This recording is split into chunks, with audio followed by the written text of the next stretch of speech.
आज मैं बात करूंगी, जैसा कि मैंने आपको पिछले वीडियो में बताया था कि जब मुझे उन शख्स ने टोका था मेरे कपड़ों पे, तो मैं कमरे में आई अंदर और बहुत ही परेशान थी, गुस्से भी था बहुत ज्यादा कि ऐसे कैसे किसी ने मुझे कपड़ों पे टोक दिया, क्योंकि इनका महीना आने वाला है रमजान का, इनका सेलिब्रेशन होना है ईद का, तो मुझे क्यों पहनने हैं सीधे साधे अच्छे साफ कपड़े। तो अंदर आके बहुत कुछ सोच रही थी, बहुत सारी जद्दोजहद थी मेरे अंदर कि ऐसा क्या खास है इस महीने में, क्यों इन लड़कियों को पर्दे में रहने का मतलब जबरदस्ती है। मेरे लिए तो वो जबरदस्ती थी, क्योंकि मुझे तो पता ही नहीं था कि अल्लाह का हुक्म है ये और बहुत ही सही हुक्म है ये। तो ये भी सोच रही थी कि जब ये लड़कियां इतनी खूबसूरत होती हैं, जो कि मैंने बचपन से सुना था, मैंने बचपन से यही सुना था कि मुसलमान लड़कियां जो पर्दे में रहती हैं ये बहुत खूबसूरत होती हैं। तो वही चीज मेरे दिमाग में थी कि जब ये लड़कियां इतनी खूबसूरत है माशाअल्लाह, तो ये क्यों नहीं अपना चेहरा किसी और को दिखा सकती। आखिर तारीफ सुननी तो हर किसी को पसंद होती है, और लड़कियों को, औरतों को, फीमेल्स को तो खासकर, तो ये क्यों नहीं दिखा सकती हैं अपना चेहरा। अगर इनको खूबसूरत बाल हैं तो क्यों नहीं दिखा सकती हैं, ऐसा क्या खास है। तो खैर बिना बहस के, कुछ भी नहीं, परेशान थी अंदर, तो कपड़े बदले मैंने, कुछ खास था भी नहीं मेरे पास, फिर भी जो बन पाया वो पहनकर मैं बाहर गई, और दुपट्टा भी लपेटा हुआ था मैंने, तो वो सारे काफी कंफर्टेबल थे। अब मैं उनकी तरफ देख रही थी, वो बातें भी कर रहे थे, आपस में पढ़ भी रहे थे, लेकिन मेरे दिमाग में एक ही सवाल था कि पर्दे में ऐसा क्या खास है। तो जो मेरी रूममेट थी जिनके साथ मैं रह रही थी, उनसे मैंने, उनके पास लैपटॉप था, वो एक अकेली ही थी जिनके पास लैपटॉप था उस वक्त, तो मैंने उनसे पूछा कि क्या आप मुझे सिर्फ आज रात के लिए अपना लैपटॉप दे सकती हैं कि मुझे कुछ जरूरी काम है। तो उन्हें कोई एतराज नहीं हुआ, एक रात के लिए तो कभी कभी कुर्बानी कोई दे ही सकता है माशाल्लाह। तो अब उन्होंने मुझे लैपटॉप दिया, तो मैं शाम को थोड़ा सा लेट, जब सब सो गए, तो मैं अकेले हॉल के एक कोने में जाकर बैठ गई लैपटॉप खोलकर, और पहला सवाल मैंने इंटरनेट पे, गूगल पे डाला, व्हाट इज इस्लाम, इस्लाम क्या है। अब आप सभी जानते हैं कि जब आप गूगल पे कुछ डालते हैं, किसी भी चीज को सर्च करने की कोशिश करते हैं, तो आपको बहुत सारी ऑप्शंस एक साथ आती हैं। तो एज अ नॉन मुस्लिम मुझे तो बिल्कुल भी पता नहीं था क्या गलत है क्या सही। आज जानती हूँ कि मुसलमानों में भी काफी फिरके हैं, जो कि बहुत गलत चीज है, नहीं होना चाहिए था ऐसा है। तो मुझे इस चीज का उस वक्त इल्म नहीं था, तो सही पढ़ती गलत पढ़ती मुझे कुछ भी पता नहीं था। तो मैंने क्या किया, जो सबसे पहली जो वेबसाइट मुझे आई गूगल में, तो मैंने वही क्लिक की, वही ओपन किया और पढ़ना शुरू किया। अभी शुरू ही किया था पढ़ना, तो चैट बॉक्स मुझे एक आया, खुद ब खुद स्क्रीन पे चैट बॉक्स आया। जैसे कि आप मैसेंजर वगैरह पे चैट करते हैं लैपटॉप पे, तो वो रेक्टेंगुलर स्क्वायर शेप में आपको बॉक्स आता है, वैसा ही कुछ बॉक्स एक पॉपअप हुआ मुझे। तो वहां पे कोई शख्स थे, जिया, वो वेबसाइट जो थी, एक सऊदी में फाउंडेशन है कोई, जो इस्लाम दीन फैलाने का काम कर रही है माशाअल्लाह, तो उन्हीं के फाउंडेशन के थ्रू कोई थे जो एम्प्लॉय थे वहां पे, उस वक्त वो सब जॉब कर रहे थे, तो जिया भी उनमें से एक एम्प्लॉय थे। तो उन्होंने मुझसे बोला, अस्सलाम अलैकुम, क्या आप एक मुसलमान है, गैर मुसलमान है, या एक रिवर्टेड है, यानी आपने दीन कबूल किया है। तो क्योंकि मुझे पता ही नहीं था कि अस्सलाम अलैकुम का जवाब क्या देना है, तो मैंने उन्हें लिखा, हाय I am a non Muslim, हाय मैं एक गैर मुस्लिम हूँ। उन्होंने बोला, क्या आप इस्लाम कबूल करना चाहती हैं। मैंने बोला, ऐसा कोई इरादा नहीं है जी, नहीं, मुझे सिर्फ पढ़ना है इस्लाम के बारे में, थोड़ा सा जानना चाहती हूँ कि क्या है इस्लाम, पर्दे की क्या अहमियत है इसमें।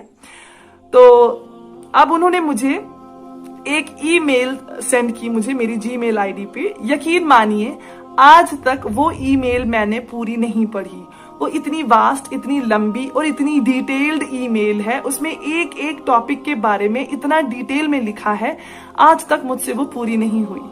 तो कुछ चीजें मोटी मोटी उस रात मैंने पढ़ी, जैसे कि इबादत के बारे में, जो आप नमाज हम पढ़ते हैं माशाअल्लाह, उस नमाज के बारे में पढ़ा। और मैंने पढ़ा जो दो समंदर जो आपस में मिलते हैं, अलग अलग पानी के टेस्ट है उनमें, लेकिन वो दो मिलते हैं, लेकिन फिर भी पानी मिक्स नहीं होता। मैं बड़ी हैरान परेशान थी कि बहुत सारी बातें जो मैंने पढ़ी थी उनमें से, जो 1400 साल पहले कही हैं, जो 1400 साल पहले बताई गई हैं और आज वो सब सच हो रही हैं। बहुत से ऐसे गुनाह थे जिनके बारे में 1400 साल पहले बोला गया और वो अब सच में हो रहा है। बहुत हैरान, परेशान, कंफ्यूज्ड, बहुत बुरी हालत थी। यकीन मानिए बहुत बुरी हालत थी। होता है, अगर इंसान पैदाइशी मुसलमान हो बहुत आसान होता है। इंसान भटकता है तो संभालने वाले भी आपके घर वाले होते हैं, आपको बताने वाले होते हैं, माशाल्लाह। लेकिन मेरे किस्से में एक तो 24-25 साल की उम्र में मैं पढ़ रही हूँ और समझ नहीं आ रहा है कि ये सच है या ये सच जो मैं अब तक फॉलो करती आई थी वो सच है। तो सबसे ज्यादा कंफ्यूजन मुझे इस बात पे हुई कि जो खुदा हमने जिसे मैं इबादत करती थी वो कोई जो आते थे दुकानों पे, वो फोटोज बिकती थी, वो जो आइडल्स जिसको हम मिट्टी के पुतले बोलते हैं वो बिकते थे दुकानों पे, यानी कोई उन्हें बनाता है।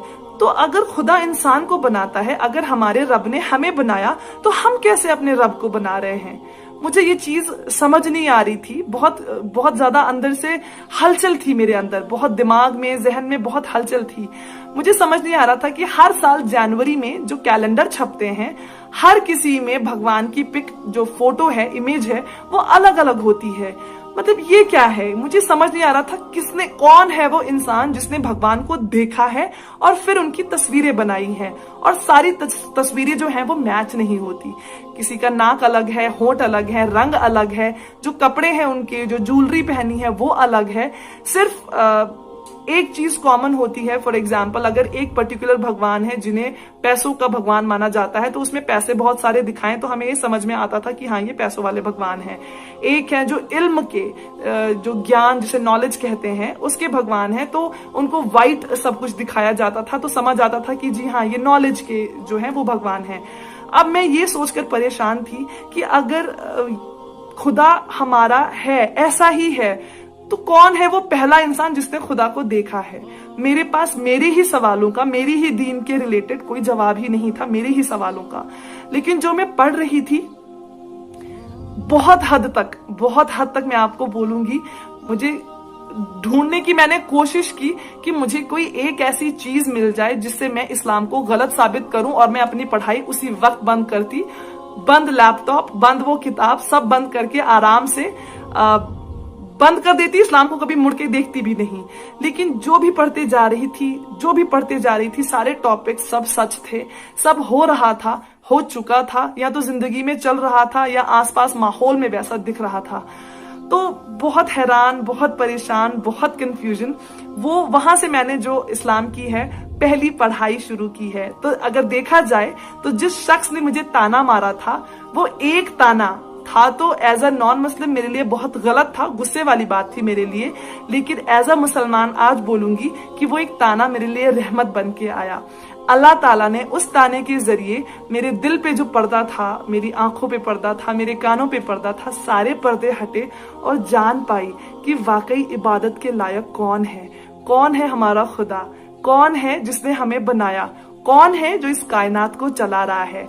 तो आप सभी से दरखास्त है, अगर आप पैदाइशी मुसलमान हैं, यकीन मानिए बहुत अच्छी किस्मत है आपकी, बहुत ज्यादा खुश नसीब है आप कि अल्लाह ताला ने आपको ऐसे घर में पैदा किया जहां पे आपको ईमान, बोलते हैं जागीर में मिलना, आपको जनरेशन तर जनरेशन आपको ईमान जनरेशन से मिलता आया है।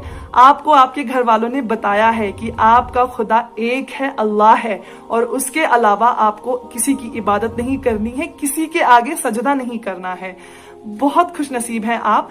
खुदा के लिए अपने ईमान को बचाकर रखें, अपने आप को कोशिश करते रहें हर दिन एक बेहतर मुसलमान बनने की, क्योंकि जवाब आपको देना है कयामत के दिन। ना उस दिन आपकी माँ आएगी आपके पास, ना आपका जो हम सफर है दुनिया में वो आएगा, ना वो जो आप गेम्स खेलते रहते हैं, पबजी, कैंडी क्रश, या मूवीज देखते हैं, एक्टर एक्ट्रेसेस देखते हैं, कोई नहीं आएगा आपकी मदद करने।